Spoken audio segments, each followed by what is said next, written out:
Hello everyone, welcome back to our channel PWIT JAM and CSI NET. So हम लोग करें tipper special questions और ये है पार्ट 4। 3 सेशंस में ऑलरेडी हमने बहुत सारे क्वेश्चंस को प्रैक्टिस किया है। हमने एक एनालिसिस किया है कि टिफर को किस तरीके से टैकल किया जा सकता है, कैसे क्वेश्चंस वहां पर आते हैं, किन क्वेश्चंस को आपको प्रैक्टिस करने की जरूरत है, कहाँ पर एक छोटे छोटे कॉन्सेप्ट से ही इतने सारे क्वेश्चन सॉल्व हो जाते हैं। Just that. और आई थिंक हमने मेजर चीज जो इस पार्ट में देखी है ना, कि अगर हम क्वेश्चन के पढ़ने के तरीकों को समझें तो हम बहुत आसानी से क्वेश्चंस अटेम्प्ट कर सकते हैं। तो ये एक बहुत बड़ी चीज़ है and I think I still believe कि अगर आप इस चीज़ पर काम करेंगे तो आप बहुत अच्छे से एग्ज़ाम को टैकल कर सकते हैं, बहुत अच्छे से एग्ज़ाम को अटेम्प्ट कर सकते हैं। तो पार्ट 4 है, बहुत सारी चीज़ें पार्ट 3 में, 2 में, 1 में बता चुके हैं। स्टार्ट करते हैं, धीरे धीरे देखते हैं क्या क्या हम आज लर्न करने वाले हैं। स्टार्ट करते हैं विद द फर्स्ट क्वेश्चन। तो ये है आपका first question and I will give you approximately 2 minutes to attempt this question. एक बहुत छोटी सी चीज है, 1 सेकेंड।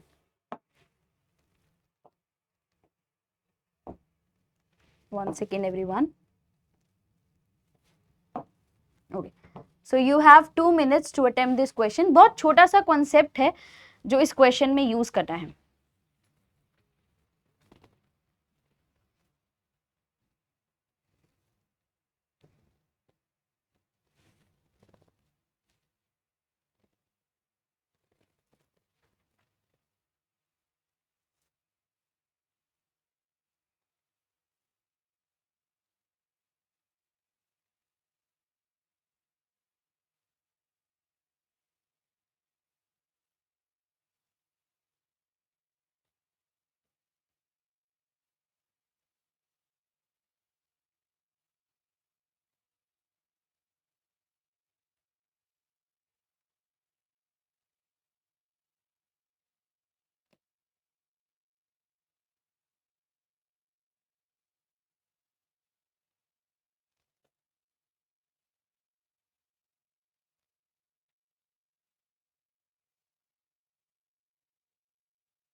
चलिए, सो क्वेश्चन के बारे में देखते हैं, समझते हैं।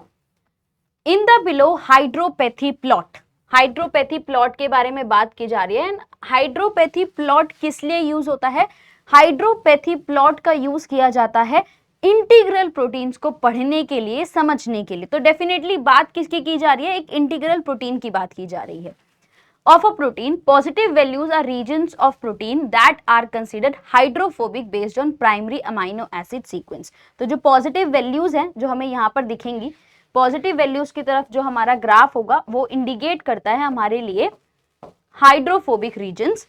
What type of protein? Simple case है, हाइड्रोपैथी प्लॉट क्यों है? इंटीग्रल प्रोटीन की बात की जा रही है, इंटीग्रल की प्रोटीन की तो बात की जा रही है। तो ऑप्शन में भी देखिए इंटीग्रल प्रोटीन मेंशन था, तो ये ऑलरेडी गलत, ये भी गलत और ये भी गलत, यही ऑप्शन ठीक है। उसके बाद अगर हम देखें तो यहाँ पर हमें मल्टीपल हाइड्रोफोबिक रीजन्स दिखाई दे रहे हैं, तो definitely it is a multipass integral membrane protein. हो गया question solve.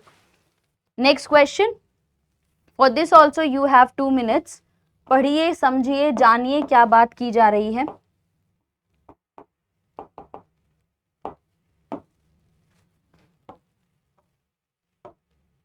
Okay,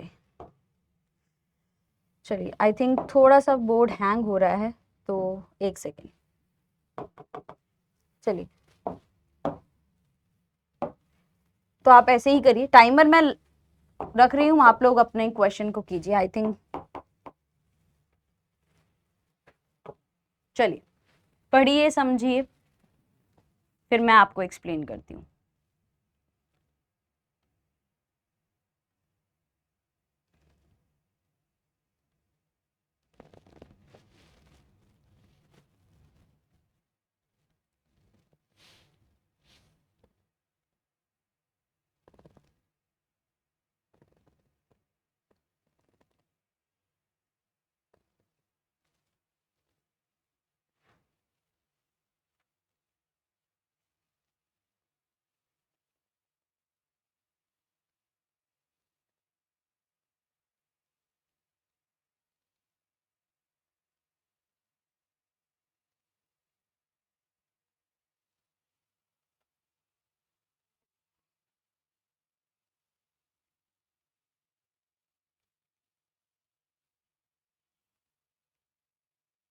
one minute done.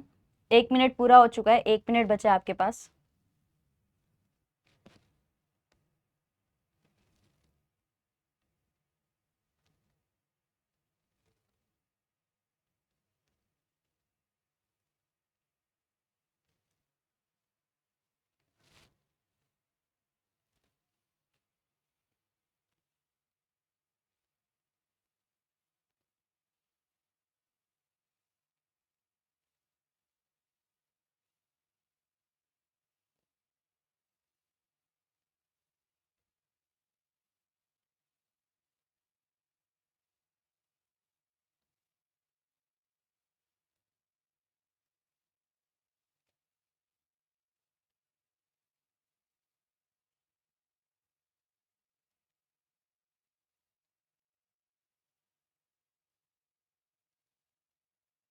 Done.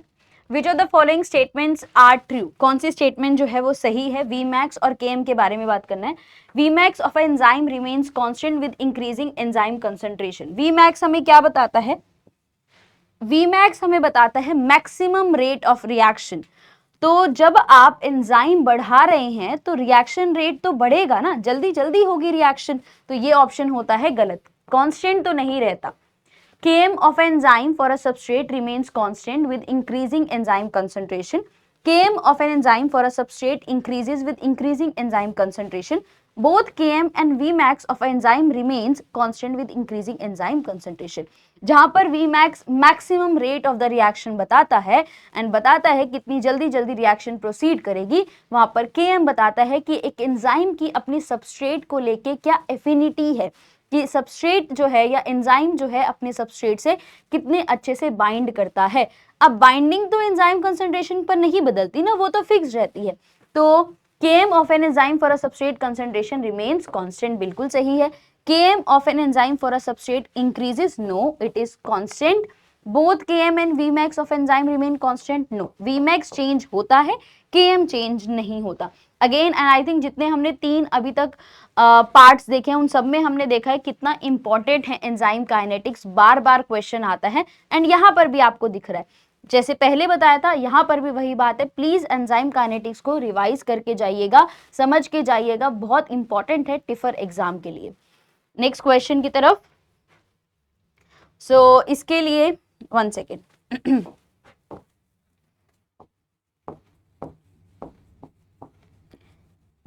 इसके लिए भी आपके पास 2 मिनट का टाइम है। चलिए 2 मिनट का टाइम है इस क्वेश्चन को करने के लिए।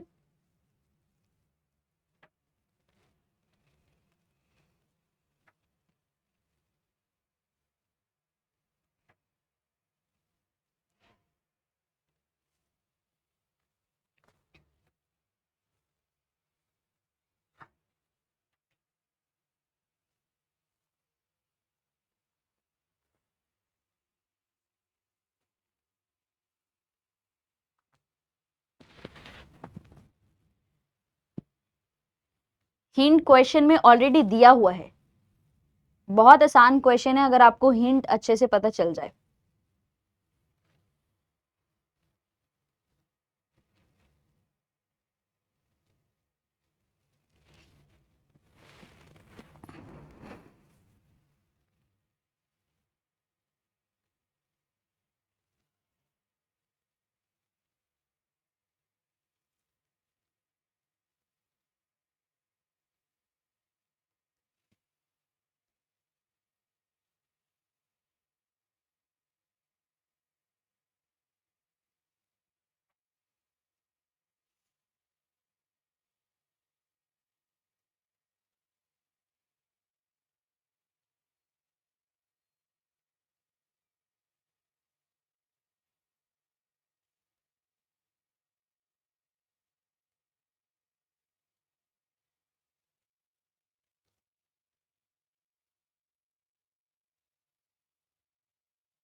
चलिए, तो in the following pedigree what will be the genotype of a parent indicated by dark square. जो डार्क स्क्वायर है वो वाले पेरेंट का जीनोटाइप क्या है ये आपको बताना है।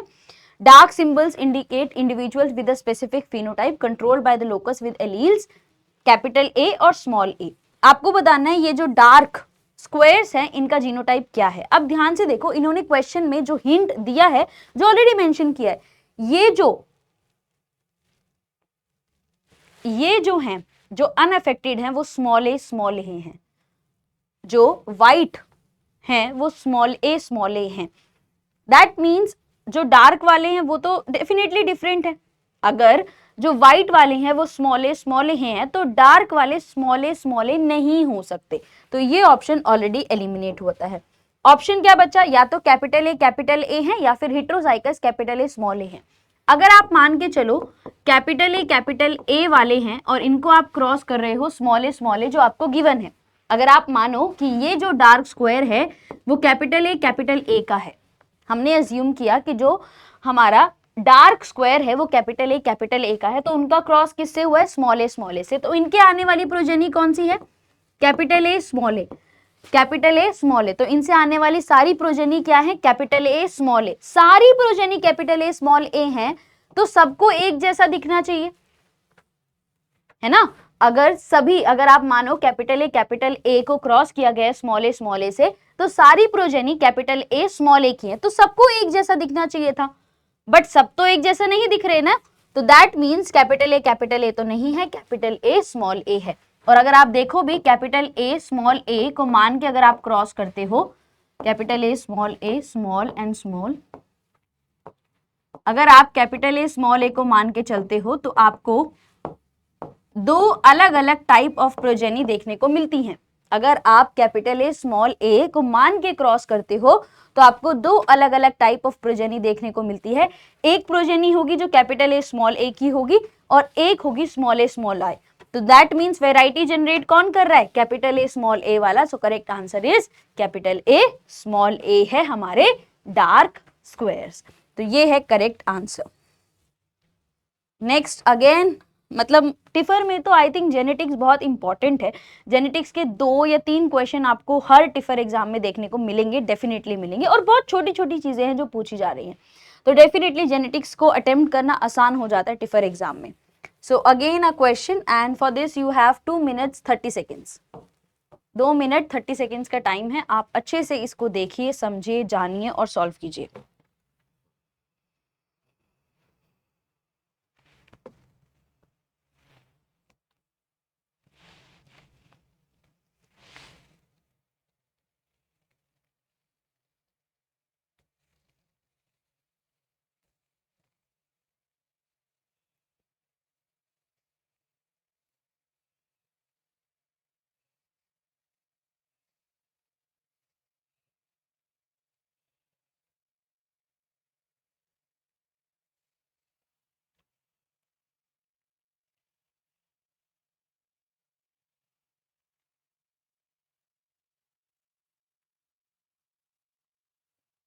एंड इतने डिफिकल्ट क्वेश्चंस भी नहीं आ रहे हैं टिफर में कि आप जेनेटिक्स अटेम्प्ट ना कर पाए। आप बहुत आसानी से, अगर आप बेसिक नॉलेज ऑफ जेनेटिक्स रखते हैं, बहुत छोटी चीजें, तो बहुत आसानी से आप क्वेश्चंस अटेम्प्ट कर सकते हैं।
सॉल्व करते हैं।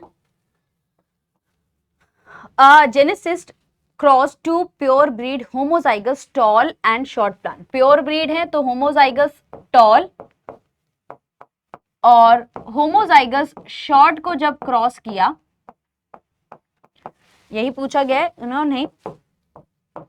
उन्होंने एक होमोजाइगस टॉल और होमोजाइगस शॉर्ट को क्रॉस किया। F1 generation she observe that all the offspring were of intermediate height. इनकी जो प्रोजेनी आई, F1 जनरेशन जो आई, that was of intermediate height. जो F1 जनरेशन थी वो इंटरमीडिएट हाइट की थी।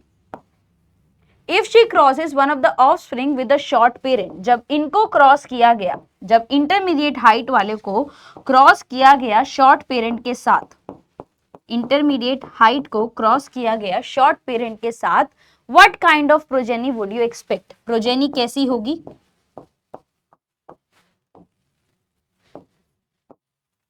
तो अगर हम क्रॉस बनाए तो हमारे पास दो हेट्रोजाइगस हैं, हमारे पास दो हेट्रोजाइगस हैं और दो होमोजाइगस रिसेसिव हैं।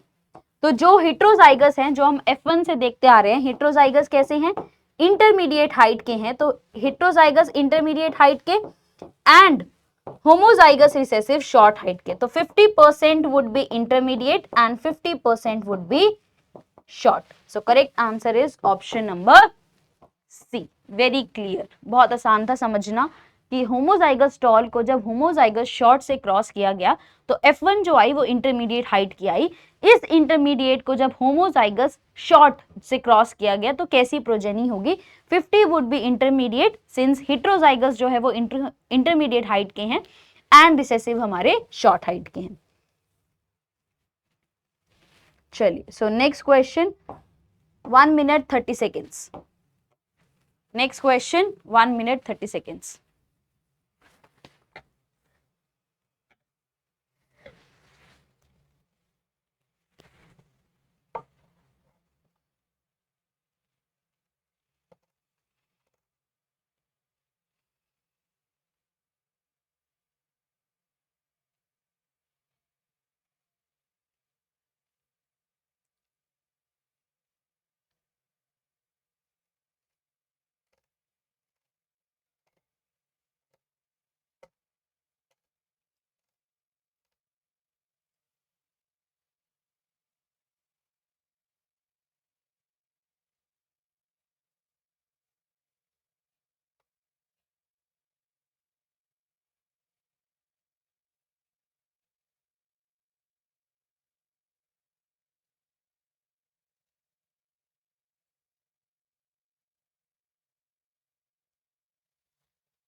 चलो, how would you test whether a phenotypic difference between two population of a plant is due to environmentally induced plasticity or evolutionary adaptation? दो plants में जिनमें phenotypic difference है, morphological differences है, वो difference environment से है या फिर मतलब environment different environments में रखा गया है इसलिए है या फिर evolution की वजह से? तो दोनों को same environment में रख लो। डिफरेंस, एक क्राइटेरिया ये है, या तो डिफरेंस इन एनवायरमेंट की वजह से डिफरेंस इन फिनोटाइप है, या तो इवोल्यूशन की वजह से जो है दोनों अलग अलग हो गए हैं। तो दोनों को सेम एनवायरमेंट में रख लो, सेम एनवायरमेंट में सेम आया तो ठीक है, रिलेटेड है, अदरवाइज नहीं है। So that would be grow both population in the same green house, same environment में रख लो। So next question. Okay, for this you have 2 minutes 30 seconds. 2 minutes 30 seconds.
चलिए, सो देखते हैं।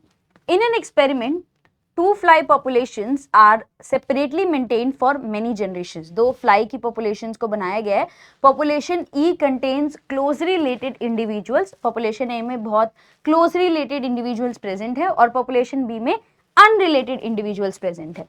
Over many generation, it is observed that fitness of individuals in population A is lower than fitness of those in population B, Y. जहां पर A में close relatives को रखा गया है, उनकी जो फिटनेस है वो विद द जनरेशन, जैसे जैसे जनरेशन पास हुई है, डिक्रीज हुई है, वहीं पर जो बी वाले हैं वहां पर मेंटेन रही है। ऐसा क्यों हुआ? नेचर क्लोज रिलेटिव्स के बीच में मेटिंग जो है परमिट नहीं करता, क्योंकि नेचर सोचता है, समझता है, जानता है कि जब क्लोज रिलेटिव्स के बीच में अगर हम मेटिंग कराते हैं तो जो डिलीशंस या फिर हम कहें जो हार्मफुल कैरेक्टरिस्टिक्स हैं, ट्रेट्स हैं, वो आ जाते हैं, एक साथ आ जाते हैं। अगर क्लोज रिलेटिव्स के बीच में अगर आप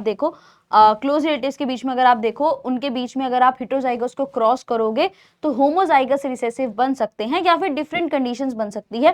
दैट इज क्लोज रिलेटिव्स के बीच में मीटिंग अगर होती है तो उसकी वजह से हार्मफुल ट्रेट्स एक साथ आ जाते हैं जो डिसएडवांटेज काम करते हैं। तो ऐसा क्यों हुआ? क्योंकि ऐसा ही हुआ है। Close relatives will not, they will mate if they are living in a population, that is a mating will be there. Close relatives compete for common resources. अगर कॉमन रिसोर्सेज के लिए compete कर रहे हैं तो वहां पर कुछ जो रिलेटिव्स हैं वो गायब होने चाहिए, फिटनेस नहीं डिक्रीज होती। Offspring of close relatives harbor more delete, बिल्कुल सही बात है, रिसेसिव म्यूटेशन से unrelated relatives are likely to contain new high fitness genes. No, ये ऐसा इसीलिए हुआ है क्योंकि जो हार्मफुल कैरेक्टरिस्टिक्स थी वो क्लोज मेटिंग की वजह से एक साथ आ जाती हैं, and that is a disadvantage to your populations. Next question, for this you have 1 minute 30 seconds। 1 minute 30 second का टाइम है, देखिए।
Of the graphs shown below, which of the following is the most representatives of the kinetics of ion transport through a membrane channel?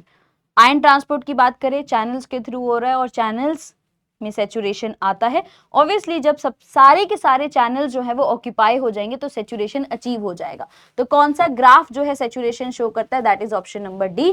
Correct graph is graph number D. Next question, 1 minute 30 seconds again.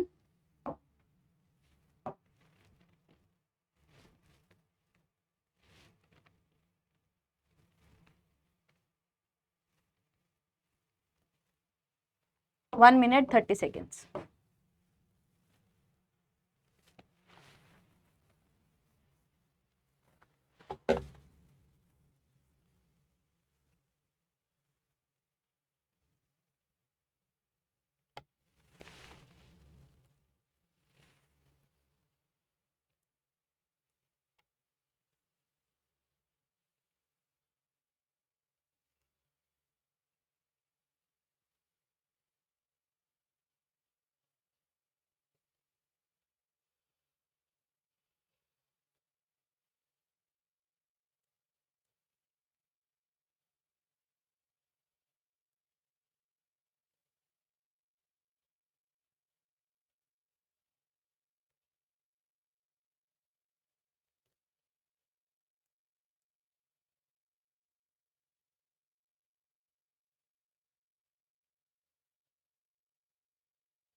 Human human red blood cells can not be grown in cultures because, क्योंकि वो differentiated होती है, उनके पास ability नहीं होती divide करने के लिए, that's why we are not able to grow them in the culture. Correct answer is option number C. Very simple question. Next we have 1 minute question. 1 minute का टाइम है. शुरू कीजिए और फटाफट अटेम्प्ट कीजिए क्वेश्चन को.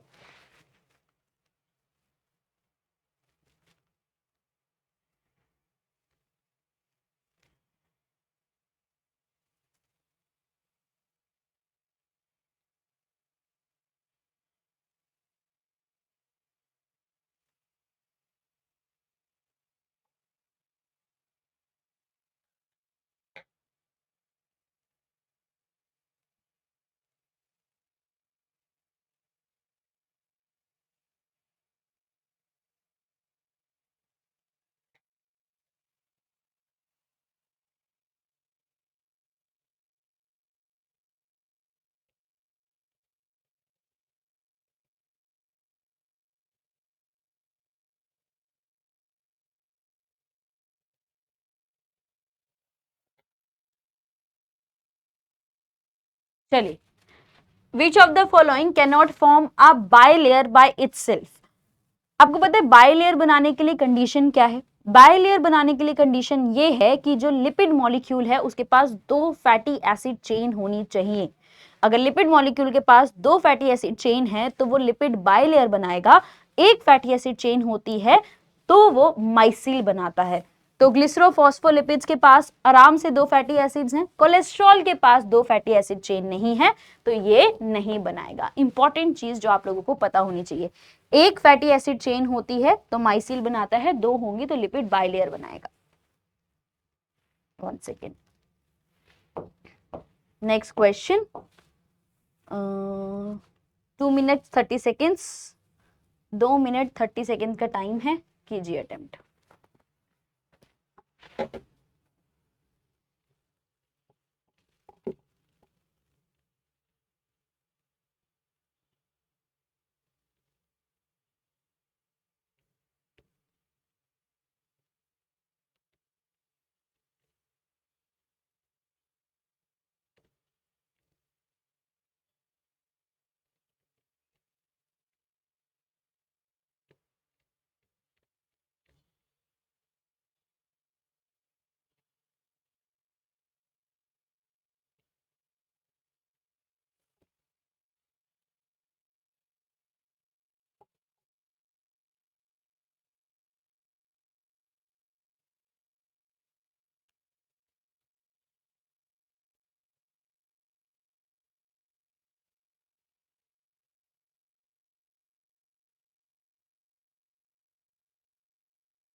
चलिए.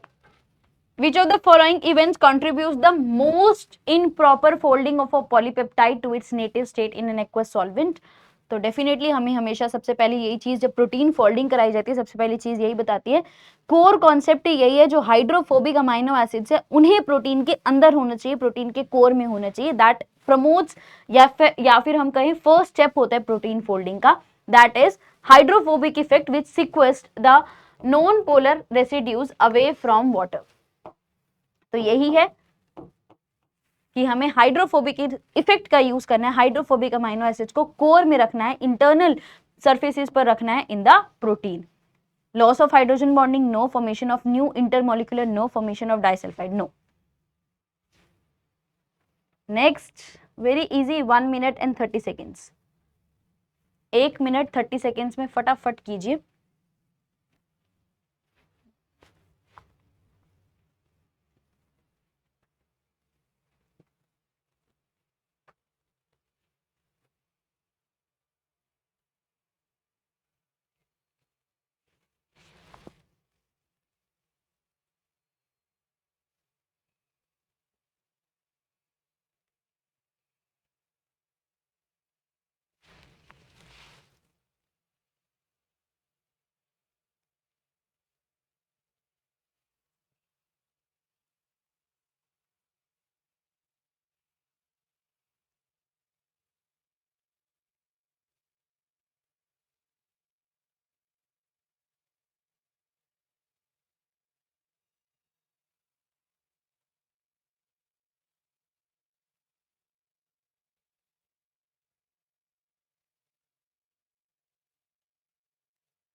In the evolutionary history of life, identify the most likely order in which the following entities arose. तो सबसे पहले मैक्रोमोलिक्यूल आरएनए बना, आरएनए के अराउंड एक मेम्ब्रेन आई, nucleus was formed and finally different endosymbiosis से माइटोकॉन्ड्रिया एंड क्लोरोप्लास्ट का formation हुआ। तो सबसे पहले आरएनए आया, then followed by a membrane, plasma membrane, then nucleus and finally your mitochondria and chloroplast by endosymbiosis. Next question, 1 minute 30 seconds.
चलिए, microorganism that produce antibiotics are unaffected by the same antibiotic. One mechanism to explain this is, जिस microbe ने antibiotic बनाया है उस antibiotic का उस microbe पर कोई असर नहीं है, क्यों?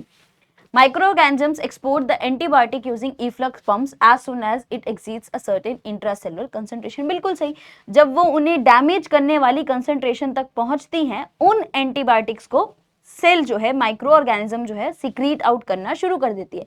यही तो है एंटीबायोटिक्स बनाना। बैक्टीरिया का एक डिफेंस सिस्टम है दूसरे बैक्टीरिया के अगेंस्ट, तो वो अपने अंदर क्यों रखेगी? वो सिक्रीट आउट करती है दूसरे बैक्टीरिया को किल करने के लिए। बिल्कुल सही। Antibiotics are made in parts and are assembled after being transported to the extracellular environment. Antibiotic छोटे छोटे पीसेस में बनते हैं और सेल के बाहर जाके कंप्लीटली असेंबल होती है? नो।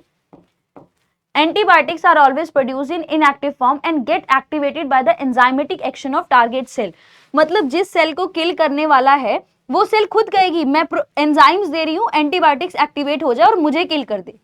उन्होंने क्या लिखा है? Enzymatic activity of target cell. Target cell खुद एंजाइम्स दे रही है कि एंटीबायोटिक्स एक्टिवेट हो और मुझे किल हो जाए। नो।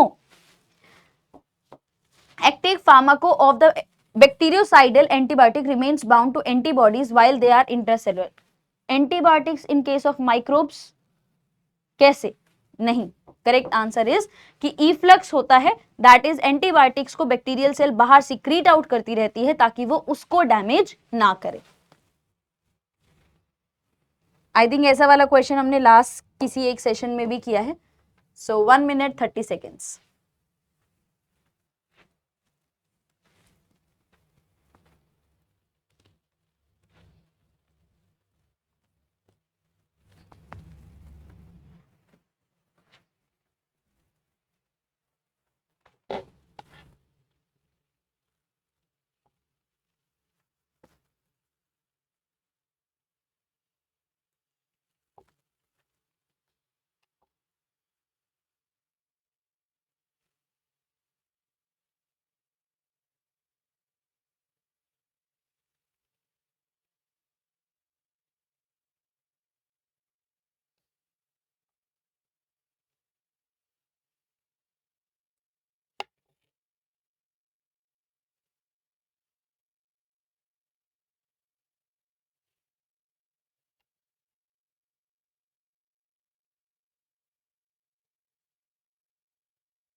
अगेन सेम कॉन्सेप्ट, हमें बताना है कि कौन सा स्ट्रैंड टेम्पलेट की तरह काम कर रहा है।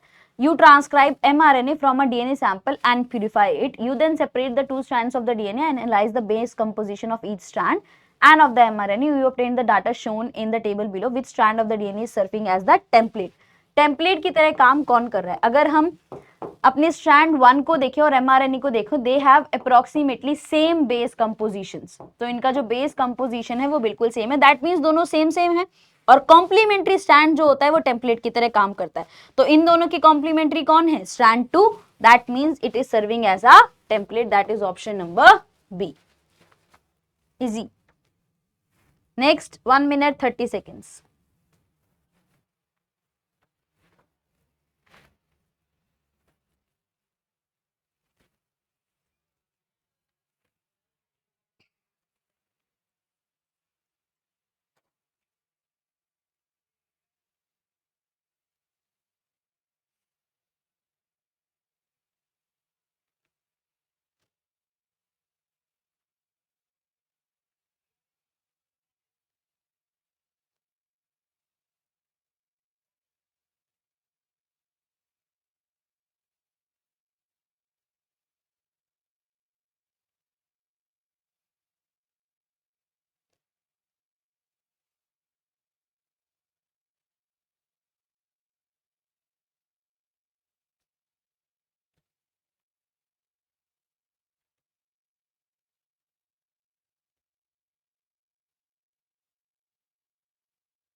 Mitochondria isolated and placed in a buffered solution with a low pH. Low pH का मतलब क्या है? बहुत ज्यादा प्रोटॉन्स की कंसंट्रेशन है, बहुत ज्यादा प्रोटॉन्स की कंसंट्रेशन है, start to produce ATP. This is likely due to ATP क्यों फॉर्म करता है माइटोकॉन्ड्रिया? जब प्रोटॉन्स इंटरमेम्ब्रेन स्पेस से मैट्रिक्स में जाते हैं तो एटीपी का सिंथेसिस होता है। अब आपने माइटोकॉन्ड्रिया के बाहर बहुत सारे प्रोटॉन्स दे दिए तो वो भी अपने कंसंट्रेशन ग्रेडियंट के अलोंग मूव करते हैं, माइटोकॉन्ड्रिया के मैट्रिक्स में मूव करते हैं तो एटीपी का सिंथेसिस होता है। Increase movement of protons from the intermembrane space into the mitochondria, जिसकी वजह से यहाँ पर एटीपी का सिंथेसिस हो रहा है। Lower pH inside mitochondria, mitochondria का जो पीएच है वो कम है, नहीं, बाहर पीएच कम है। Increase hydroxide concentration, no. Decrease proton in the inter, आपको सिंपल सा रिलेशनशिप सेटअप करना होता है क्वेश्चन में। एटीपी सिंथेसिस क्यों होता है? क्योंकि प्रोटॉन्स मूव करते हैं। अब कौन सा ऑप्शन है जो प्रोटॉन की मूवमेंट दिखा रहा है? थर्ड ऑप्शन, तो that is the correct answer. So this was all about this session. चलो एक क्वेश्चन और है तो फटाफट इसे भी कर ही लेते हैं। सो 1 मिनट, वेरी आसान क्वेश्चन इट इज।